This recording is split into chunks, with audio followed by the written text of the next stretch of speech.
Today we're going to be checking cows. I also need to go down to our creek where we had an issue where water blew out our culvert, and we have some new cows I'd like to show you guys. So come hang out with me today right here on the ranch.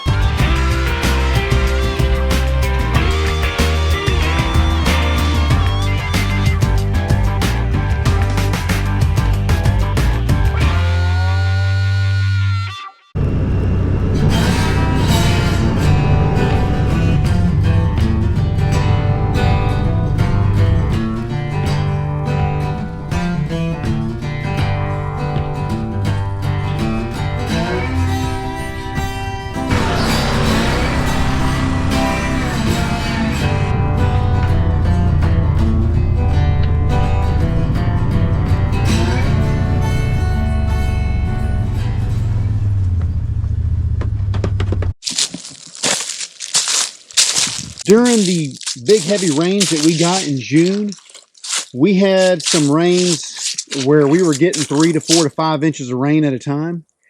And it created a situation where this creek got completely full and water couldn't go anywhere else. Well, we had just placed a fence over this culvert. The water came over the culvert and it took all this debris with it.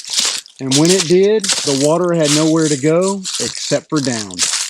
And that's what it did. And it also bent one of our culverts, so we have to pull one of our culverts out. Another idea that I thought about, which I think I may do this, is just filling this hole in, packing it in with an excavator. This water is still able to get through as it is right now. And so my thought is just come over here, pack it in real good with clay so we can get across it and cows can get across it.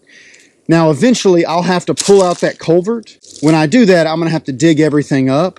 On the other side of this culvert is grass that I need to get cows to.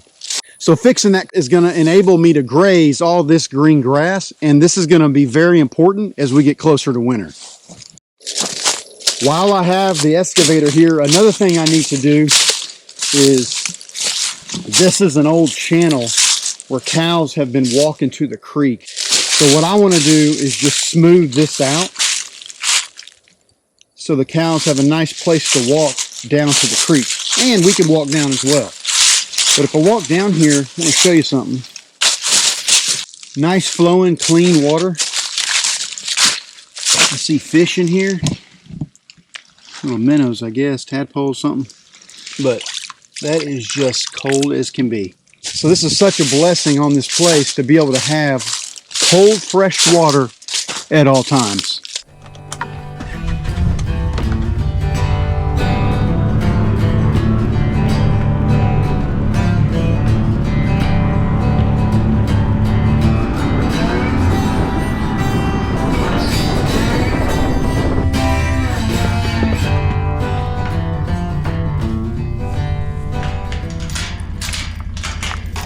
So as you all know, we have Black Angus primarily, and that's what we've chosen to graze.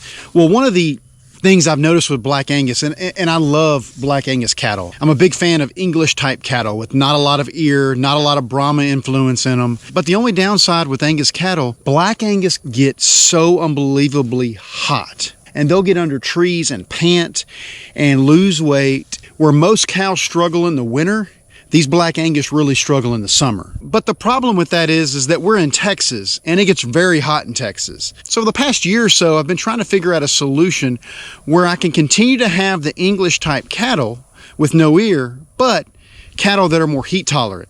And I think I found the solution. So my solution is 2 breeds actually that we have out here. And some of these cows are crossed between both. The first breed is Red Angus. The second breed is Beefmaster. Both are red cattle. Both have limited ear. Well, the Angus have no ear. The Beefmaster have some. But I saw a couple of these Beefmaster and I said, man, I really like these cows. The one I'm looking at is actually a Beefmaster right here. She has a little bit more ear. They got a little bit more leather on them than the Angus do. This one has a little bit more Red Angus influence in her. These are crossbred cattle. These aren't purebred. But these came from a place that had both Angus and Beefmaster. And I'll tell you, these girls so far have been pretty impressive. They're grazing in the heat. They're putting on tons of weight. They're pretty grass efficient. Overall, I could not be more happier with the performance of these cows. These cows were delivered to me about a month and a half ago. They weren't thin, but with any cow that's been hauled, they shrink up a little bit. And so we got a bunch of good clean water in them. And then we put them out on this fresh grass, and they have really gone to work. And they're looking really great. One of the things I look for is their rumen triangle that you can see when they're not full on their left side. Look at her. You cannot see that at all. You can't even see her hip bone at all. Same thing with this girl here. This cow here has a lot more Angus influence, but she does have a little bit of skin on her. So she's got a little bit of Beefmaster as well in her. Looks like a cross between the two. But again, you can't see that hip bone. She is just full. I like that these girls don't have big, massive bags. So from everything I've seen so far, they look like they're gonna be pretty efficient cows that will work for what we're trying to achieve here, which is grass-fed animals with really limited inputs. Here's another one, 6 months bred. Can't see any kind of hip bone on her. Another thing that I'm noticing with these cows is very limited flies. I've not given them any fly treatment, which if you watched any of my videos, you'll see from time to time we will treat our cows with flies. I'm not just gonna let them suffer. She's not beating flies away with her tail or anything. She's able to focus on grazing. This cow here is the one with the calf. You see the calf over there in the grass. But I want to show you the condition on her. She's had a calf within the last week.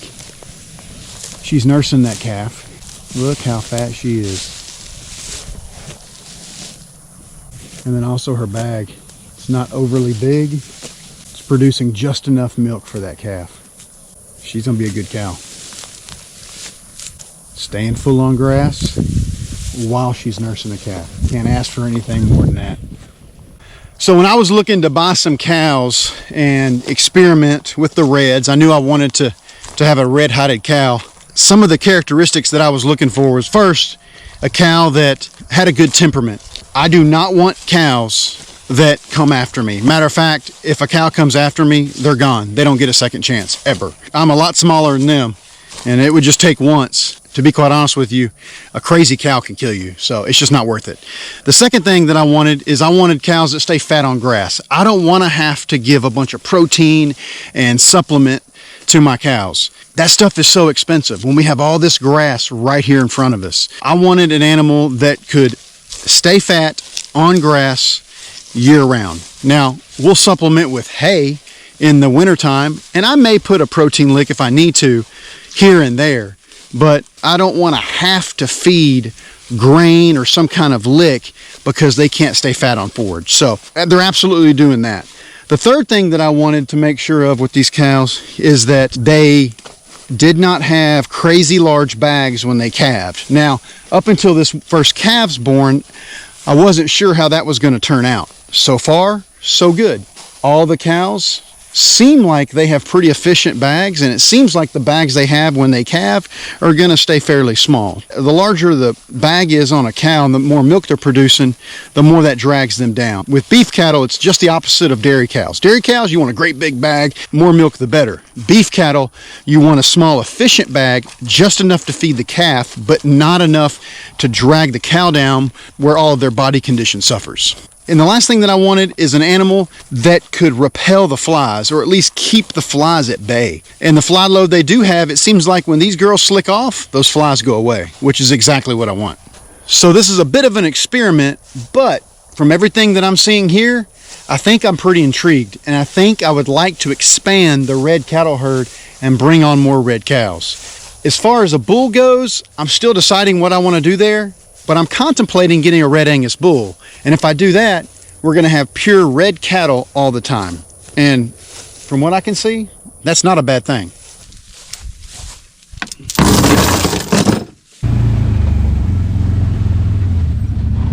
So this is the mineral feeder that I made for this place over here. If you recall from some of our past videos, the mineral feeder that we have at our other pastures is a feeder that I have to move with a tractor. Anytime I change pastures, I gotta go grab the tractor, grab the mineral feeder, and move it, which is not a big deal, I guess, but it's not as efficient as just hooking a mineral feeder up to a side-by-side and pulling it to wherever I want it to go. And that's what I have here. So what I did is the mineral feeder at the top is made by Guardian, and Guardian is a company that is also a part of Aeroquip. The cows just open this up, and I'm actually out of mineral right now. I still have some salt, but they'll just get their head and lift this rubber up and lick the mineral. I bolted that down, as you can see, through this wood, and then I have a 2x4 on the other side of it to grab that bolt. And then I also put washers to make sure that bolt is nice and tight and grabs that feeder good. And then I also took, you can see here, these are just some stakes, and I screwed those in on the perimeter of the feeder just so it doesn't go anywhere. Just another way to keep it in place, because cows can be rough, and so I wanted to make sure that this feeder does not move. I mean, you could flip this thing over and it's not going anywhere. And then on the bottom of this thing, I made a sled on each corner. So there's 4 corners. I installed a D-ring so I can grab it with a chain, and I can just pull this wherever I want it to go. Every few days, I like to just move this feeder so it's not just sitting in one spot. This ensures that the fertility that we get from the cows being around this feeder is spread out amongst our pasture. This also ensures that I don't have just one place that's completely beat down because the mineral feeder was there. Cows will completely annihilate the grass that's around the feeder, and you'll have nothing but bare ground after a week or so.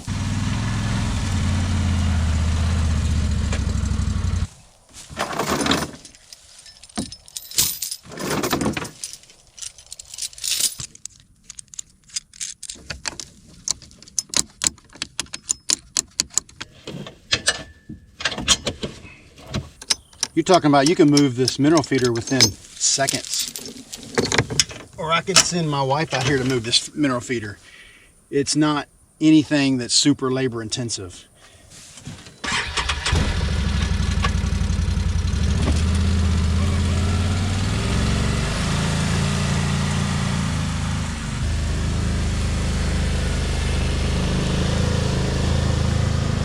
And just like that, it's moved. Super easy. A kid can do it, my wife can do it, I can do it. It's nothing that's hard to do. The type of mineral feeder, in case you're interested, it's kind of hard to see, but it's Guardian, Aeroquip Guardian mineral feeder.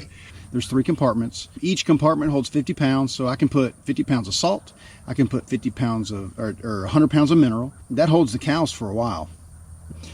And you ask, well, when it's raining, does water get in it? Well, it's rained very hard on this and not a drop. I was honestly expecting, and I was gonna be okay with a little bit of moisture in there. I figured surely there's some rain that gets in. It poured on this thing, and there wasn't any sign of any dampness on the mineral or the salt. So I was pretty impressed.